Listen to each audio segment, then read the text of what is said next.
சகோதர சகோதரிகளே, அல்லாஹ்வின் நல்லடியார்களே, அஸ்ஸலாமு அலைக்கும் வரஹ்மத்துல்லாஹி வபரகாத்துஹு. அல்ஹம்துலில்லாஹ். அல்லாஹும்ம ஸல்லி அலா முஹம்மதின் வஅலா ஆலி முஹம்மதின் வபாரிக் வஸல்லிம். இது உங்களுடைய இஸ்லாமிய பாதை சேனல். இன்றைக்கி நம்ம பார்த்திங்கன்னா பெண்களுக்கு உதவக்கூடிய ஒரு அற்புதமான ஒரு சின்ன சூறாவை பார்க்க போகிறோம். இது ஒன்றும் பெரிய சூறாலாம் கிடையாது. 30 ஜுஸூல் இருக்கக்கூடிய 11 ஆயத்தை கொண்ட ஒரு சின்ன சூறா. ஆனால் நிறைய பேருக்கு இது மனப்பாடமாக இருக்காது. பரவாயில்ல, நீங்கள் இதை பார்த்து ஓதுங்க. உங்களுக்கு நிச்சயமாக பெரும் பலனையும் கொடுக்கும். ஈஸியாக நீங்கள் மனப்பாடமும் பண்ணிக்கலாம். இந்த சூறாவை நம்ம ஓதி வருவதனால பெண்கள் ஓதுனா வீட்டில் இருக்கக்கூடிய கணவராகட்டும் மகன்களாகட்டும் அவர்களுடைய வருமானம் பெருக்கெடுக்கும்னு சொல்லலாம். அது மட்டும் இல்லை, அவர்களுக்கு இலகுவான வாய்ப்புகள் அமைத்து கொடுக்கறதுக்கு இந்த ஒரு சூறா காரணமாக இருக்கும். இதை வாரத்தில் ஒரு முறையாவது நீங்கள் ஓதிவாங்க. ஏன்னா இதில் அல்லாஹ் நிறைய சத்தியம் செய்கிறான். யாரெல்லாம் பசித்து இருக்கிறாங்களோ அவர்களுக்கு அல்லாஹ் உணவளிக்கிறதா சொல்கிறான். அதே மாதிரி பார்த்திங்கன்னா இதை ஓதி நம்ம வாழ்க்கையில் வழியே தெரியாமல் இருக்கிறோம்.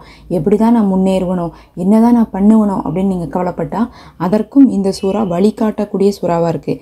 அதே மாதிரி பெண்களுக்கு பாதுகாப்பு இல்லாத ஒரு நிலைமையில் வாழ்கிறாங்க, யாருமே கண்டுக்க மாட்டேங்கிறாங்க, எனக்குன்னு ஒரு ஆதரவே இல்லைன்னு நினச்சா அல்லாஹ் இதன் மூலமாக உங்களுக்கு ஒரு பாதுகாப்பையும் ஆதரவையும் தரக்கூடியதாக இந்த சூறா இருக்குது. அது மட்டும் இல்லை, உங்களுடைய குழந்தைகளுக்காக நீங்கள் ஓதுனா அவர்களுடைய முன்னேற்றத்தை, படிப்பாகட்டும் வாழ்க்கையில் முன்னேறதையாகட்டும் நீங்கள் பார்க்க முடியும். அப்படி இதை நீங்கள் யாருக்காக ஓதினாலும் சரி, பெண்கள் ஓதினா குடும்பத்தில் இருக்கிறவங்களும் பலனடைவாங்க, நீங்களும் பலனடைவீங்க. அது மட்டும் இல்லை, கடனை அடைத்து கொடுக்கக்கூடியதாகவும் வாழ்வாதாரத்தை உயர்த்தக்கூடியதாகவும் இந்த ஒரு சூறா இருக்குது. இந்த சூறா ஓதுங்க, உங்கள் வாழ்க்கையே மாற ஆரம்பிக்கும். அந்த சூறா தான் சூறா அல் ஆதியாத். இந்த சூறாவை நம்ம ஒரு தடவை ஓதுறது குர்ஆனில் பாதியை ஓதுனதுக்கு சமம். இதோட அதிகமாக ஓதும் போது நம்ம எத்தனை குர்ஆன் ஓதிய நன்மை கிடைக்க போகுது பாருங்கள். சுபஹானல்லாஹ். இன்றைக்கி நம்ம பார்த்திங்கன்னா இதை 11 அல்லது 13 முறை ஓதிக்கலாம். ஏன்னா 2 வாஜிஃபாக்கள் இருக்குது. நீங்கள் 11 முறையும் ஓதிக்கலாம் பெண்கள், இல்லை 13 முறையும் ஓதிக்கலாம். நீங்கள் உங்களுக்காகவும் உங்களுடைய கணவருக்காகவும் உங்களுடைய குழந்தைகளுக்காகவும் ஓதுற மாதிரி இருந்தால் 13 முறை ஓதிக்கொள்ளுங்க. அப்போ 13 முறை ஓதுறது அப்படிங்கிறது உங்களுக்கு கிட்டத்தட்ட 7 குர்ஆன் 6.5 குர்ஆன் ஓதிய நன்மை உங்களுக்கு கிடைக்கும். இது ரொம்ப ஈஸி. 11 ஆயத்தாக இருக்குன்னு சொன்னால் ஒரே அமர்வுலேயே உட்காந்து நீங்கள் ஓதிடலாம். அதே நேரத்தில் இதில் என்ன இருக்குதுன்னு சொல்லிட்டு தெரிஞ்சுட்டு ஓதுங்க. அதுதான் ரொம்ப முக்கியம். இந்த சூறாவின் மூலமாக அல்லாஹ் நமக்கு ஏதோ ஒரு விஷயத்தை நம்ம கொடுக்குறான். இந்த ரமலான் மாதத்தில் அந்த சூறாவில் என்ன இருக்குதுன்னு நம்ம தெரிஞ்சுக்கிறதே பார்த்திங்கன்னா நமக்கு சுன்னத்தாக இருக்குது. நபி அவர்கள் பார்த்திங்கன்னா ரமலானில் குர்ஆனோடு அதிகமாக தொடர்பு இருந்தாங்க, குர்ஆனை விளங்கி கொண்டே இருப்பாங்க. அப்போ இந்த சூறா ஓதும் போது இந்த சூறா மட்டும் கிடையாது, எந்த சூறா ஓதுனாலும் நீங்கள் இந்த மாதத்தில் விளங்கி ஓதுங்க. இப்போ இந்த சூறாவில் என்ன இருக்குன்னு நான் சுருக்கமாக சொல்கிறேன். இந்த சூறாவில் அல்லாஹோ ஒரு குதிரையை வச்சு மனிதர்களுக்கு ஓமை காட்டுகிறான். எப்படின்னா அல்லாஹ் ஒரு குதிரையை எக்ஸாம்பிள் சொல்கிறான் பாருங்கள்.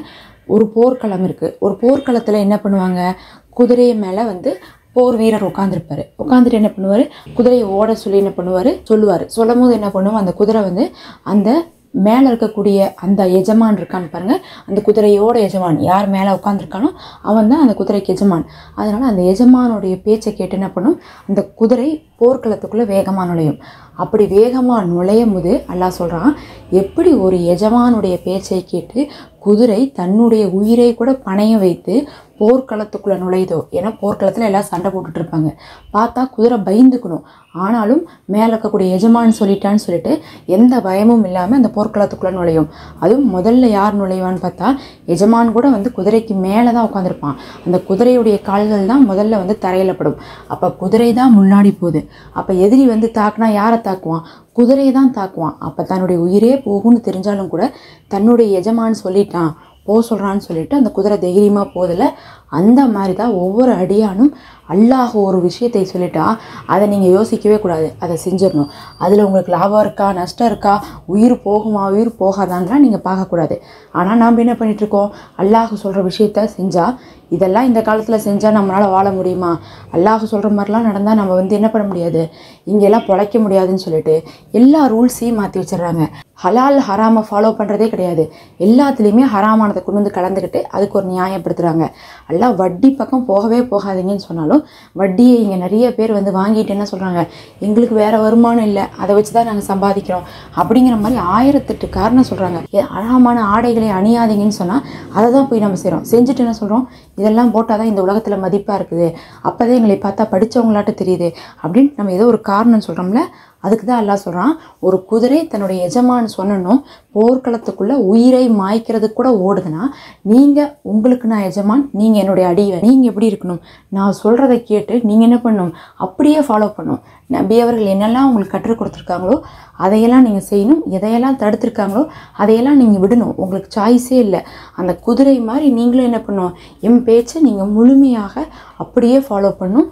கடைசி நொடி வரை அதுதான் உங்களுடைய கடமைன்னு சொல்லிட்டு அல்லாஹ் அந்த குதிரையை வச்சு ஒரு மனிதன் எப்படி தன்னுடைய எஜமானுக்கு கட்டுப்பட்டு நடக்கணுங்கிறதை அல்லாஹ் ஓமை கூறுகிறான். அப்படின்னா நம்ம எல்லாமே அல்லாஹ் ஒரு விஷயத்தை சொல்லியிருக்கான், ரசூல் ஸல்லல்லாஹு அலைஹி வஸல்லம் அவர்கள் ஒரு விஷயத்தை காட்டியிருக்காங்க அப்படின்னா அதை பின்பற்றுறது நம்மளுடைய தலையாய கடமை. அதுக்கு வாழ்க்கையில் எத்தனை பிரச்சனை வந்தாலும் சரி அதை நம்ம உணர்ந்து கொண்டே இருக்கணுங்கிறதுக்காகத்தான் வாரத்தில் ஒரு தடவையாவது இந்த ஒரு சூறாவை ஓத சொல்கிறாங்க. இதை தான் பார்த்திங்கன்னா பெண்கள் ஓதும்போது நிறைய சிறப்புகள் இருக்குது. இன்றைக்கி இதை 13 முறை ஓதிக்கொள்ளுங்க. ஒரே அமர்வில் ஓதி துவா செய்யுங்க. உங்களுடைய தேவைகள் நிறைவேற்றப்படும்.